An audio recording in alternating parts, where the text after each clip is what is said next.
Joining me now from London is writer and broadcaster Esther Krakue. Esther, good evening to you. The Unite the Kingdom march in London at the weekend was massive. Depending on who you listen to, there were between 100,000 and 1 million people on the streets. I know that's quite a divergent number, but somewhere around there.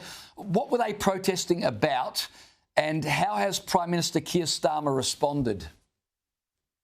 Well, they were basically protesting against what they see as an assault on their own country, pride in Britain and British values, British history, pride in our institutions, and what it feels like an attack on free speech. A lot of them were also incensed by mass levels of immigration, both legal and illegal, which nobody asked for, really. And it was quite a spectacle. I mean, I saw it over the weekend, and it was very, very, very, very intense.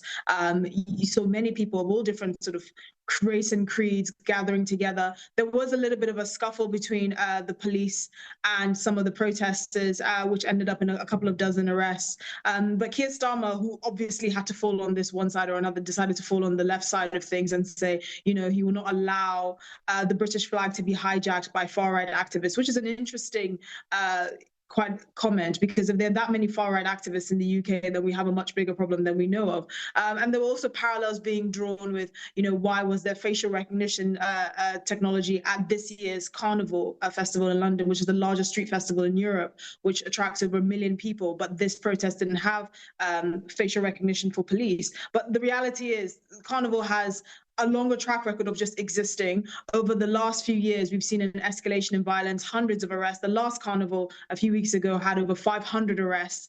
Last year, a mother was brutally stabbed in front of her own child at Carnival. So to compare that with this kind of new upstart public movement for what many people see is you know, to take back their country is quite, I think, unwise. I wanted to show you these comments from Elon Musk. He addressed the crowd via video link. Have a listen. Violence is going to come to you. You will have no choice. You're in a fundamental situation here where whether you choose violence or not, violence is coming to you.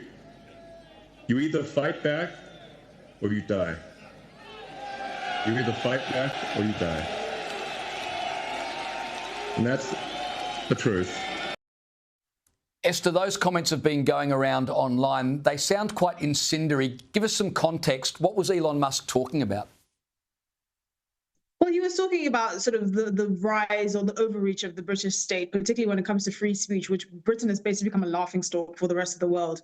And he's basically arguing that you need to fight back against these institutions that are trying to take away a fundamental right. It's a bit interesting to look at it because we had Peter Kyle, who's the new business secretary on Sky News here in the UK, talking about how incendiary and a bit odd his comments were. Now, Elon Musk of yesterday, when he was still backing Donald Trump and seemed to be a significant part of the US administration, which we can draw many parallels here with Reform UK, would have hit differently to now that he's estranged from the US government, which seems to many people to be the only bulwark to stand against kind of the woke and promote freedom of speech.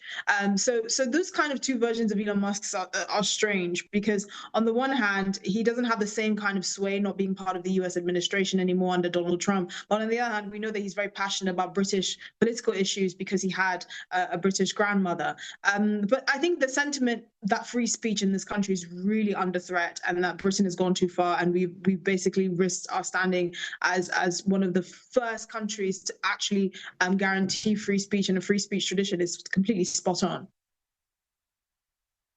All right, before we go, Prince Harry has told journalists his conscience is clear over the way he has publicly discussed his family's troubles. So I've got to ask you, Esther, might there be something defective with Prince Harry's conscience? I think so. I think that there's a massive gap or a gaping crevice where his conscience is supposed to be, which is the only thing that can explain why it's clear. He seems to have decided to stay stum on his meeting with the king, which is indicating that he's understanding the royal family's need for privacy. But the fact that he doesn't think he's done anything wrong just shows that he's kind of too far gone for salvation, really. And it's no wonder Prince William wants nothing to do with him. Indeed, I tell you what, I was surprised to hear those comments. After everything that's happened, my conscience is clear. You're kidding me. That's just a big red flag, I would have thought. We've got just a minute and a bit left, but last question I wanted to ask you was about guns for police officers in the UK. I think only 5% of UK police are armed with guns, but a new report from Scotland Yard recommends all police carry weapons. This is after a number of police officers were attacked with knives. On the one hand, Esther, it makes sense to me that police would carry guns. They do here in Australia. But it begs the question, what's changed in the UK that they suddenly need to? Well, the risk profile of police officers has just gone up. You know, you're seeing more and more incidents of police officers being attacked. And actually, funnily enough, the number of police carrying gun-carrying police officers has gone down. Many of them feel like the police force isn't actually protecting them or defending their officers. We're seeing increasing numbers of officers being prosecuted for actually using their guns lawfully, in which case the card-carrying officers, which is what we call officers here that carry guns, has just dropped. So actually trying to recruit officers to even be trained to carry firearms and to use them when they need is going down.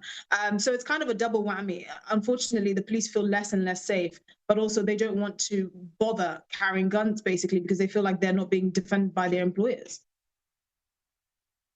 Yeah, and this is all about, policing by consent. Therefore, they shouldn't have to carry weapons. I just think the public would have a lot more confidence in police if they were armed to deal with criminals. On the other hand, when police are arresting people for tweets, you can understand why others might be a little reticent to have the police armed. Esther Krakue, always a joy to speak with you. Thanks for joining me.